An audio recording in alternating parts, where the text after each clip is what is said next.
Ashok sir మరోసారి ఆమరణ నిరాహార దీక్షకు పూనుకున్నారు. ఎందుకంటే ప్రభుత్వం నుంచి స్పష్టమైన సంకేతాలు రాలేదు. నిరుద్యోగులకు, విద్యార్థులకు స్పష్టత ఇవ్వకపోవడంతో మరోసారి ఆమరణ నిరాహార దీక్షకు పూనుకున్నారు. ఎక్కడ ఏంటనేది ఇంకా వెన్ను అదన్నీ నిర్ణయించుకున్నారా లేదని మన దగ్గర సార్ మరోసారి ఆమరణ నిరాహార దీక్ష తీసుకోవడానికి, ఆ నిర్ణయం తీసుకోవడానికి రీజన్ ఏంటి?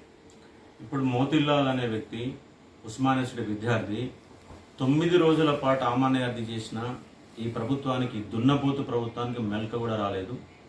అందుకే ఈ ఉద్యమాన్ని కంటిన్యూ చేయడంలో భాగంగా ఇవాళ నేను ఇప్పుడు ఆర్ట్స్ కాలేజ్ దగ్గర దీక్ష ప్రారంభించబోతా ఉన్నాను. ఆల్రెడీ దీక్ష ప్రారంభమైంది. ఇప్పుడు ఆర్ట్స్ కాలేజ్ దగ్గరికి వెళ్తా ఉన్నాను. ఎందుకంటే ఈ ప్రభుత్వం, కాంగ్రెస్ గవర్నమెంట్ కంప్లీట్గా నిరుద్యోగుల మీద ఆధారపడి గెలిచిన ప్రభుత్వం. ఇంతకుముందు ఒక ప్రధానమంత్రి స్థాయి వ్యక్తి విద్యార్థుల మధ్యకి ఎప్పుడు రాలేదు. రాహుల్ గాంధీ గారిని ఆర్టిస్ట్ క్రాస్ వర్డ్ తీసుకొచ్చి ప్రియాంక గాంధీతో నిరుద్యోగ క్యాలెండర్ రిలీజ్ చేసి 10th పాస్ అయితే పైసలు ఇస్తాం, ఇంటర్మీడియట్ పాస్ అయితే పైసలు ఇస్తాం, డిగ్రీ పాస్ అయితే పైసలు ఇస్తాం, పిహెచ్డి చేస్తే 5 లక్షలు ఇస్తాం. ఎన్ని దొంగ మాటలు అంటే అన్ని దొంగ మాటలు అండి. వీళ్ళు ఇచ్చిన హామీలు భూమి మీద ఏ ప్రభుత్వం కూడా ఇచ్చి ఉండదు. అలాంటి హామీలు ఇచ్చి మోసం చేసి 2 లక్షల ఉద్యోగ క్యాలెండర్ అని చెప్పేసి రిలీజ్ చేసి నిరుద్యోగులందరినీ మైమర్పించి వాళ్ళ గద్దె మీద కూర్చొని 8 నెలలు అవుతుంది. సంవత్సరంలో 2 లక్షల ఉద్యోగాలు ఇస్తామన్నారు. ఇప్పటికొక ఉద్యోగం లేదు, ఒక నోటిఫికేషన్ లేదు. ఇప్పుడు సావు కబురు సల్లారి చెప్పినట్టు ఇప్పుడు మేము ఇయర్ క్యాలెండర్ ఇప్పుడు రిలీజ్ చేస్తున్నాం. ఏం సంకనాక్ గారా? ఫిబ్రవరి 1 ఎప్పుడు పోయింది? ఫిబ్రవరి 1 నాడు నోటిఫికేషన్ రిలీజ్ చేస్తామని చెప్పారు. అలాగే ఏప్రిల్ 1 నాడు గ్రూప్ 2 రిలీజ్ చేస్తామని చెప్పారు. ఏప్రిల్ ఎప్పుడు పోయింది? ఫిబ్రవరి ఎప్పుడు పోయింది? జూన్ ఫస్ట్ ఫేజ్ అన్నారు. డిసెంబర్ 9లోగా 2 లక్షల ఉద్యోగాలు ఇస్తామన్నారు. ఇప్పటికి దాదాపుగా 8 నెలలు, రేపు 9వ తారీఖు వస్తే. అంటే 8 నెలల కాలంలో ఒక్క నోటిఫికేషన్ ఇవ్వని వీళ్ళు, ఒక్క ఉద్యోగం నింపని వీళ్ళు డిసెంబర్ 9లో 2 లక్షల ఉద్యోగాలు ఎట్లా నింపుతారు? అంటే నిరుద్యోగులని మైమర్పించడానికి ఆగం చేస్తుంది. ప్రజెంట్ మేము డిమాండ్స్ ఏంటంటే గ్రూప్ 2, 3లో పోస్టులు ముమ్మాటికి పెంచాల్సిందే. అవి 2000, గ్రూప్ 3లో 3000, అలాగే గ్రూప్ 1లో 1:100 ఇచ్చి తీరాల్సిందే. అలాగే మెగా డిఎస్ చేస్తామని ఎవ్వరు అడగల. గాంధీ వాళ్ళు రిక్వెస్ట్ కూడా ఎవరు చేసుకోవాలి.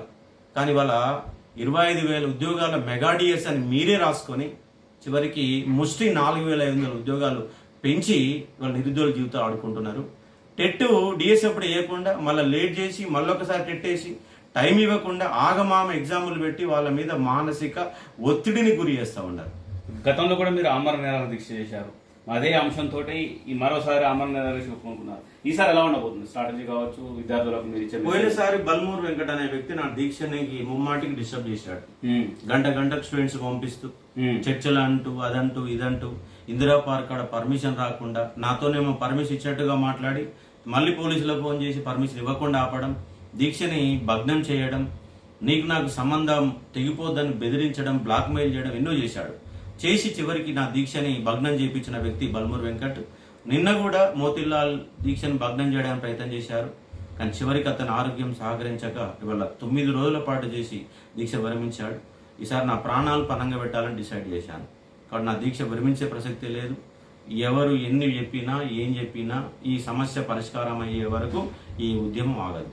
ఇది ముమ్మాటికి నిజం. రేపు 4వ తారీఖు నాడు పిల్లలు ఆల్రెడీ డిసైడ్ చేశారు. మేము ముట్టడి చేస్తున్నాం డిసైడ్ చేశారు.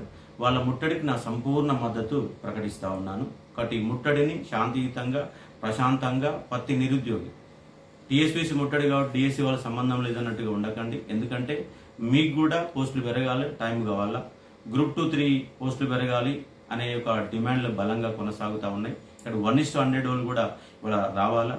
ముండికేసింది గవర్నమెంట్, దున్నపోతు గవర్నమెంట్ లా కనబడతా ఉంది. మరి ఎందుకు ఇంత హామీలు ఇవ్వడం? ఎందుకు ఎన్ని దొంగ మాటలు అంటే అసలు వీళ్ళు చెప్పిన మాటలు ఎవరు చెప్పాలా? ఇవాళ వీళ్ళు ఎమ్మెల్యే కొనుగోలులో పడ్డారు. ఇవాళ రాష్ట్ర వ్యాప్తంగా అరెస్టులు ఉన్నాయి, ధర్నాలు జరుగుతున్నాయి, నిరసనలు జరుగుతున్నాయి, విద్యార్థులంతా రోడ్డు మీకు వస్తారు. కనీసం మీకు సమీక్షకు టైం లేదు. ముఖ్యమంత్రి పడదానికి సమీక్ష పెట్టాలా? చివరికి వాళ్ళ సాగు కబురు సల్లగా ఇయర్ క్యాలెండర్ ఇస్తారు 2 వారాల్లో. అంటే వాళ్ళు త్వరలో, వాళ్ళ తెలిసిన పదం, ఏ ప్రభుత్వాన్ని తెలిసిన పదం త్వరలో. వీళ్ళకి ఇప్పటి వరకు విధి విధానాలు, ఇన్ని పోస్టులు ఖాళీలో తెలియదు, ఏం తెలియకుండా ఇయర్ క్యాలెండర్ ఇస్తామని చెప్పేసి మభ్య పెడుతున్నారు. ఇయర్ క్యాలెండర్ ఇస్తే ఇచ్చుకోండి. ఫస్ట్ అయితే మేము చెప్పిన డిమాండ్ నెరవేర్చిన తర్వాత మీరు ఇయర్ క్యాలెండర్ ఇచ్చుకోండి. అది చేయండి, ఇది చేయండి. ఇదైతే ముందుగా కంపల్సరీ చేయాల్సిందే. చేసే వరకు అశోక్ సార్ యొక్క నిరాహార దీక్ష ఆగదు, ముమ్మాటికి ఆగదు. అందుకే ఓ నిరుద్యోగ మిత్రులారా, మీరు ఆత్మస్థైర్యం వాళ్ళు కోల్పోవద్దని, వాళ్ళలో ఆత్మస్థైర్యం నింపడం కోసమే ఈ దీక్ష నేను ఆయన మోతీలాల్ దీక్ష కొనసాగింపుగా నా దీక్షను కొనసాగిస్తాను. అలాగే డిమాండ్లు నెరవేరే వరకు ఈ దీక్ష కొనసాగుతుంది. విద్యార్థులంతా మీకు తెలుసు, ఏం చేయాలో తెలుసు, ఎలా చేయాలో తెలుసు. మొత్తం అన్ని లైబ్రరీలన్నీ ఒక ఉద్యమ కేంద్రాలుగా మార్చండి. ప్రభుత్వం కంపల్సరీ దిగొస్తుంది. మా డిమాండ్లు గ్యారంటీ నెరవేరుస్తాయి. నెరవేర్చకపోతే నా ప్రాణాలను పణంగా పెట్టి ప్రాణాలు బలివ్వడానికి సిద్ధమయ్యానండి. మీరు ఈ దీక్ష అనే పదం వెంటనే పోలీసులు అలర్ట్ అయిపోయారు. ఎక్కడికక్కడికి పోలీసు బందోబస్తు ఏర్పాటు చేశారు. ఎక్కడ మిమ్మల్ని వెంటనే అదుపులో తీసుకునే అవకాశం ఉంది. మళ్ళీ బయటికి వెళ్ళే ముందే అరెస్ట్ చేస్తారు, పోలీసులు కూర్చోబెడతారు. ఏడ కూర్చోబెట్టినా ఏం చేసినా దీక్ష కొనసాగుతుంది. ఆసుపత్రిలో పెట్టినా మీరు చివరికి నన్ను జైలుకి పంపిస్తే ఇంకా సంతోషం. జైలు గుంట పోయినా నా దీక్ష అనేది కొనసాగుతుంది. ఈ దీక్ష ఆగదు. ఈ సమస్యలు పరిష్కారం అయ్యే వరకు అశోక్ సార్ ఆగడు అంతే. ఎందుకంటే నేను ఒకటే డిసైడ్ చేసుకున్నా, గత 3 ఏళ్ల క్రితం డిసైడ్ చేసుకున్నా, 600 106 ఈ విద్యార్థుల తరపున నిలబడాలి, అండగా నిలబడాలి, కొట్లాడాలా, 20 ఏళ్ళు కొట్లాడాలి. నా శక్తి ఎంతవరకు ఉందో అంతవరకు నేను కొట్లాడాలని డిసైడ్ అయ్యాను. కాబట్టి ముందుకెళ్తా ఉన్నా. ఆర్ట్స్ కాలేజ్ కేంద్రంగా నా నిరాదీక్ష ప్రారంభమవుతుంది. అక్కడికి విద్యార్థులందరూ తల్లి రావాలని కోరుతా ఉన్నా. ఆర్ట్స్ కాలేజ్ కేంద్రంగా దీక్ష ప్రారంభం. అంటే గతంలో కేసీఆర్ వేలోనే రేవంత్ రెడ్డి ప్రభుత్వం వెళ్తుంది అనుకోవచ్చా? ఎక్కువ ఉంది. కనీసం వాళ్ళు భయపడ్డారు. వీళ్ళు భయపడే పరిస్థితి లేదు. వాళ్ళు దీక్షలు చేస్తే, ముట్టడి చేస్తే భయపడి కొంతనన్నా స్పందించారు. కానీ వీళ్ళు అది కూడా లేదు. అంటే వాళ్ళు 100% తప్పు చేస్తే వీళ్ళు 200% తప్పు చేస్తున్నారు. వీళ్ళకి కూడా ప్రజాక్షేత్రంలో శిక్ష తప్పదు. వాళ్ళకి ఆల్రెడీ శిక్ష పడింది, వీళ్ళు కూడా శిక్ష పడుతుంది. ఎందుకంటే రేపు పోయే స్థానిక సంస్థ ఎన్నికలు విద్యార్థులు ఏం చేస్తానులే, డబ్బులు పెట్టి కొంటాం, మేము 2 లక్షలు రుణమాఫీ చేస్తున్నాం, అలాగే రేపు 2,500 రూపాయలు మహిళకి ఇవ్వబోతున్నాం. అంటే ఉచిత పథకాలతో రాష్ట్రాన్ని ఒక బందరు దొడ్డిగా మార్చి దివాలా తీసే వాళ్ళగా చేసి నెక్స్ట్ ఫ్యూచర్ అనేది లేకుండా చేయడానికి వీళ్ళు ఉచిత హామీలు ఇచ్చారు. అసలైన మానవ వనరుల సృష్టికి సంబంధించినటువంటి ఉద్యోగాల కల్పన లేదు. వీళ్ళు ప్రైవేట్ రంగంలో 70% ఇస్తామని చెప్పారు. ఇప్పటి వరకు ప్రభుత్వం దగ్గర కనీస సమాచారం లేదు. అసలు ఎన్ని పరిశ్రమలు ఉన్నాయి, 8,000 ఉద్యోగాలు ఉన్నాయి, దాంట్లో తెలంగాణ పిల్లలు ఎంతమంది పనిచేస్తున్నారు, తెలంగాణ ఉద్యోగాలు చేస్తున్నా లేదా, 80% నాన్ లోకల్ అడ్డగా మారింది. నెక్స్ట్ నేను తీసుకుపోయే మహా ఉద్యమం కూడా హైదరాబాద్ ఫర్ హైదరాబాద్ లో తెలంగాణోడే ఉద్యమం నిలబడాలా, తెలంగాణోడికే ఉద్యోగం ఇవ్వాలా అన్న నినాదం నెక్స్ట్ ఎత్తుకొని పోతా ఉన్నాను. కాబట్టి వాళ్ళ తక్షణమే ఈ యొక్క డిమాండ్ నెరవేర్చుకోవాలా. ఆ తర్వాత ఇయర్ కాలం డిసెంబర్ 9లోగా ముక్కుకు నేల రాపిచ్చైనా 2 లక్షల ఉద్యోగాలు రాపించుకుంటాం. తర్వాత 70% స్థానిక ఓట తీసుకొని తెలంగాణలో నిరుద్యోగుల యొక్క వాళ్ళు ప్రశాంతంగా మానసిక సంఘర్షణతో వాళ్ళు చదివిన క్వాలిఫికేషన్కి అనుగుణంగా ఉద్యోగాలు దొరకాలనేది నాకు ప్రధాన డిమాండ్ కొనసాగుతున్నా. ఇవాళ దేశంలో 2వ స్థానంలో నిరుద్యోగులు తెలంగాణ ఉంది. ఈ తెలంగాణని ఈ ప్రభుత్వాలు, ఈ నాయకులు నాశనం చేస్తూ ఉన్నారు. కాబట్టి నాశనం చేయకుండా కాపాడుకోవాల్సిన అంశం నిరుద్యోగుల పైనే ఉంది. నిరుద్యోగులు కూడా ముందు రాజకీయాలకు వచ్చి మిమ్మల్ని ముప్పు తిప్పలు పెడతారు. మొన్న నేను ఎమ్మెల్సీ పోటీ చేస్తే మీకు ముప్పు చుక్కలు కనిపించినాయి. ముందు అట్లాగే ఉంటే నిరుద్యోగులంతా నెక్స్ట్ అవసరమైతే రాజకీయ పార్టీలు పెట్టైనా మీ యొక్క మెడల్ వచ్చుతామని చెప్పి హెచ్చరికలు జారీ. ఈసారి కూడా ఆమరణ నిరాహార దీక్ష చేస్తున్నారు. ఆమరణ నిరాహార చేస్తాం, కంటిన్యూ చేస్తాం. ఆరోగ్యం ఏమన్నా గానీ, ప్రాణాలు పోని, ఆరోగ్యం ఖరాబ్ గానీ ఏమైతే, ఇప్పుడు నా కోసం కొన్ని లక్షల మంది విద్యార్థులు ఒక్కని పోతే ఏమనైతుంది? ఏం కాదు కదా. నా తర్వాత ఇంకో లీడర్ వస్తాడు, ఏమవుతుందా? ఖచ్చితంగా నా నిరాహార దీక్ష కొనసాగుతుంది. మీరు హైదరాబాద్ చేస్తే మిగతా జిల్లాలో గ్రంథాలయాల్లో చదువుతున్నట్టు వాళ్ళకు మీరు ఇచ్చే మెసేజ్ ఏంటి? అంటే అన్ని గ్రామాలు నేను ఇక్కడ హైదరాబాద్ లో దీక్ష కూర్చుంటున్నా. ప్రతి లైబ్రరీని దీక్షా కేంద్రాలుగా మార్చండి. రేపు 4వ తారీఖు నాడు ముట్టడికి సంపూర్ణంగా శాంతియుతంగా చేసుకోండి. అలాగే ప్రతి లైబ్రరీలో పూలమాలలు వేసుకుని దీక్షలు, ఆమరణ నిరాహార దీక్షలు కనుక మొదలు పెడితే ఈ ప్రభుత్వం కదిలొస్తుంది, ఈ ప్రభుత్వం మెడలు ఉంటాయి. కాబట్టి నేను ఒక అశోక్ సార్ దీక్ష చేయడం ఒకటే కాదు, మీరు ఎక్కడికక్కడ అన్ని లైబ్రరీలలో దీక్షలు మొదలు పెట్టండి. ఈ ప్రభుత్వం కంపల్సరీ దిగొస్తుంది. అంటే ప్రభుత్వాన్ని మిస్గైడ్ చేస్తారు అనుకోవచ్చా? ఎవరన్నా ఒకరిద్దరు ఇవాళ నిరుద్యోగుల పేరు చెప్పుకుని పబ్బం కప్పే వాళ్ళే వాళ్ళు తీసుకునే నిర్ణయానికి, అది ఒక నిర్ణయం తప్పు నిర్ణయం తీసుకుని అది కరెక్ట్ కాదు. నిరుద్యోగులు ఆవేశంగా ఉన్నారు, నిర్ణయం తీసుకోవాలని చెప్పాలి. వీళ్ళు చెప్పకపోగా దీన్ని ఇంతతో క్లోజ్ చేయాలా.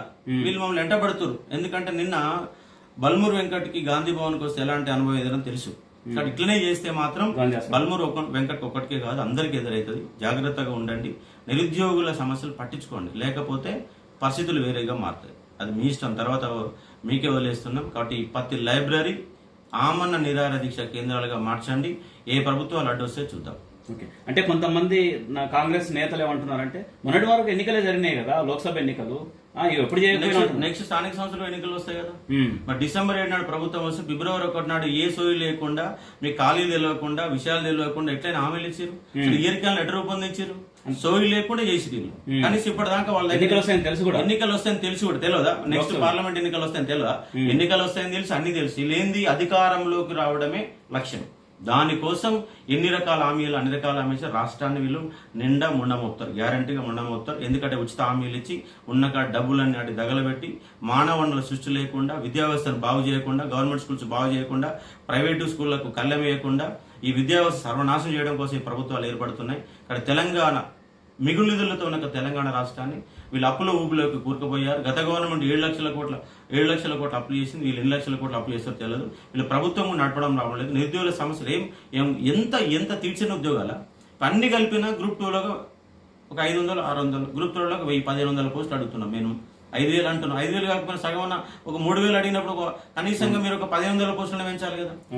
డిఎస్సీలో ఉద్యోగాలు ఎట్లా ఇచ్చారు మీరు?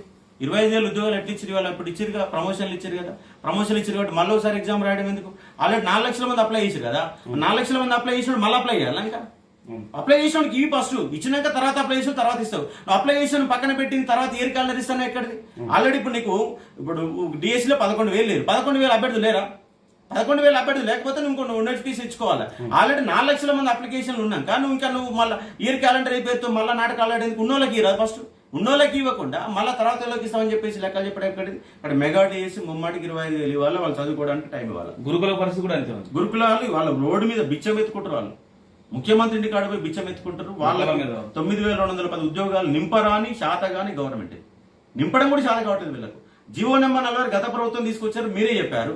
హామీలు ఇచ్చారు. హామీలు ఇచ్చినప్పుడైతే వీళ్ళకు ఆ చేతికి అడ్డే ఉండదు. అసలు చేతులు కర్ణుడు కంటే ఎక్కువ దానం చేసినట్టుగా హామీలు ఇస్తారు. కానీ అమల్లో మాత్రం చిత్తశుద్ధి లేదు. వీళ్ళ చిత్తశుద్ధి రావాలా, వీళ్ళ మెడలు ఉంచాలా, అదే నా టార్గెట్. అందుకే ఆర్ట్స్ కాలేజ్ దగ్గరికి అందరూ తరలి రండి. అక్కడ ఆమరణ నిరాహార దీక్షని మొదలు పెడతా ఉన్నాం. కొంతమంది నిరుద్యోగులు, కొంతమంది విద్యార్థులు మొన్న మోతిలాల్ నాయక్, కొంతమంది మీరు చేసేట్టుగా దీక్ష సమయంలో కూడా కొంతమంది నిరుద్యోగులు ఏమంటున్నారంటే మీడియా కవరేజ్ కూడా, మెయిన్ మీడియా కూడా ఎందుకని అసలు జర్నలిస్ట్ అర్థం కావట్లేదా? ఎందుకంటే మీరు గతంలో జర్నలిస్ట్ గా పనిచేశారు. ఎందుకంటే మీడియాకి యాడ్స్ నిరుద్యోగులు ఇవ్వరు కదా. అడ్వర్టైజ్మెంట్ నిరుద్యోగులు పేపర్ వాళ్ళకి ఇవ్వరు. పెద్ద నిరుద్యోగుల వార్త ఎంతో పెద్ద చేస్తే 4 లైన్లు వస్తాయి. 30 లక్షల మంది నిరుద్యోగుల వార్త. అదే ఒక పనికిరాని జీవన్ రెడ్డి అలిగితే అది మెయిన్ పేపర్ లో వార్త అవుతుంది. నిరుద్యోగులు 30 లక్షల మంది ఓట్లాడితే మోతిలాలు రోడ్డు మీద 9 రోజుల పాటు కేసీఆర్ దీక్ష చేస్తేనేమో ప్రయారిటీ ఉంటుంది. రాజకీయ నాయకులు చేస్తే నిరుద్యోగులకు వీళ్ళకి విలువ ఉండదు. నిరుద్యోగులు అంటే ఒక పనికిరాని చెత్తబుట్ట. అది మీడియాకైనా కావచ్చు, లేదంటే వీళ్ళకైనా కావచ్చు. అసలు ఇప్పుడు మీడియాను కూడా నెక్స్ట్ నిరుద్యోగులు మీరు ఇట్లా చేస్తే మీడియాను కూడా బహిష్కరించే ఒక పరిస్థితి వస్తుంది. ఇక్కడ మెయిన్ మీడియా కూడా మీకు చేతిలో దండ పెడతా ఉన్నా. నేను కూడా ఒక జర్నలిస్ట్ గా పనిచేసిన. నిరుద్యోగులే మానవ వనరులండి. ఆ మానవుల సద్వినియోగం చక్కగా చేసుకుంటేనే రాష్ట్రం బాగుపడుతుంది. కానీ అది చేయకుండా ఈ ఉచిత పథకాలకు మీరు పబ్బం కప్పుకొని రాష్ట్రాన్ని దివాళా తీస్తే ఈ వ్యవస్థ ఎట్లా సక్రమం కావాలా? కానీ మానవ వనరుల ఉద్యోగ కల్పన ఎట్లా చేయాలా? రాష్ట్రానికి సలహాలు సూచనలు ఇవ్వండి, చర్చలు పెట్టండి, టీవీలలో మంచి డిబేట్లు పెట్టండి. రాష్ట్రంలో ఇన్ని లక్షల మంది ఉన్నారు. ఈ సెక్యూరిటీ గార్డు పనిచేస్తున్నారు, జమాటోలో పనిచేస్తున్నారు, స్విగ్గీలో పనిచేస్తున్నారు. ఇలా భవిష్యత్తు ఏంటి అనేది ఒక చర్చలు పెట్టండి. టీవీలలో వీటికి స్థానం ఉందా? అసలు నిరుద్యోగుల ఎజెండాకి స్థానం ఉందా? స్థానం చర్చలే ఉండట్లేదు. రాజకీయ నాయకులు అంటే ఇక పడి సస్తారు ఇక. ఎందుకంటే వాళ్ళ వ్యూస్ కావాలా. వ్యూస్ల కోసమే పనిచేస్తున్న మీడియా తప్ప నిజంగా నిరుద్యోగుల కోసం పనిచేస్తుందా?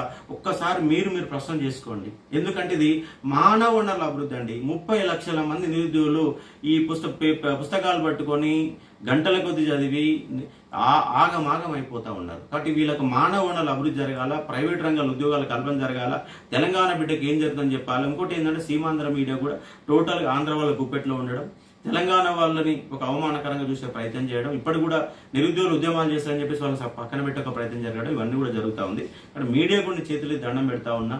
మాకు స్పేస్ ఇవ్వండి, నిరుద్యోగుల సమస్యలకి స్పేస్ ఇవ్వండి, మా సమస్యను హైలైట్ చేయండి. చేస్తే మీకు న్యాయం చేయడానికి అవకాశం ఉంటుంది. కాబట్టి అర్థం చేసుకోవాలని కోరుతా ఉన్నా. ఇప్పుడు ఆర్ట్స్ కాలేజ్కి నేను బయలుదేరబోతా ఉన్నా.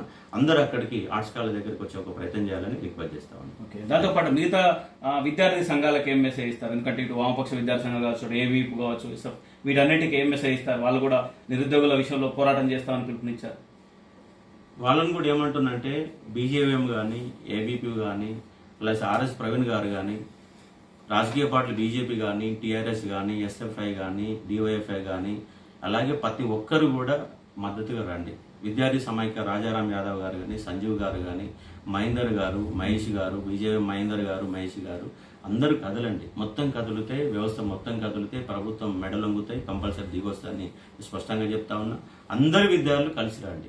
ఇది నాది. ఆర్ కృష్ణ ఎట్లాగ మద్దతుగా సంపూర్ణంగా వస్తాడు. ఆర్ కృష్ణ అని, ఆర్ఎస్ ప్రవీణ్ని, మందకృష్ణ మాది గారిని, అలాగే ప్రొఫెసర్ కోదండ రామ్ సార్ని, మేధావులు అంతా ఎవరైతే ఉన్నారో వాళ్ళందరూ నిరుద్యోగులు సపోర్ట్ చేయండి. సపోర్ట్ చేస్తే మాకు ఒక ఆదరణ దొరుకుతుంది, మాకు న్యాయం జరుగుతుందని చెప్పి అందరిని కూడా రిక్వెస్ట్ చేస్తా ఉన్నా.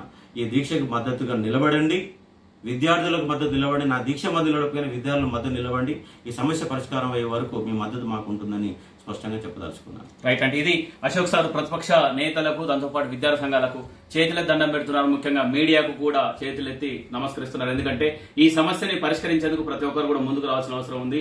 ఈ విధంగా ఆమరణ నిరాహార దీక్షతో ముందుకెళ్తున్నారని చెప్తున్నారు. ప్రతి ఒక్క నిరుద్యోగి కదిలి రావాలని పిలుపునిస్తున్నారు అశోక్ సార్.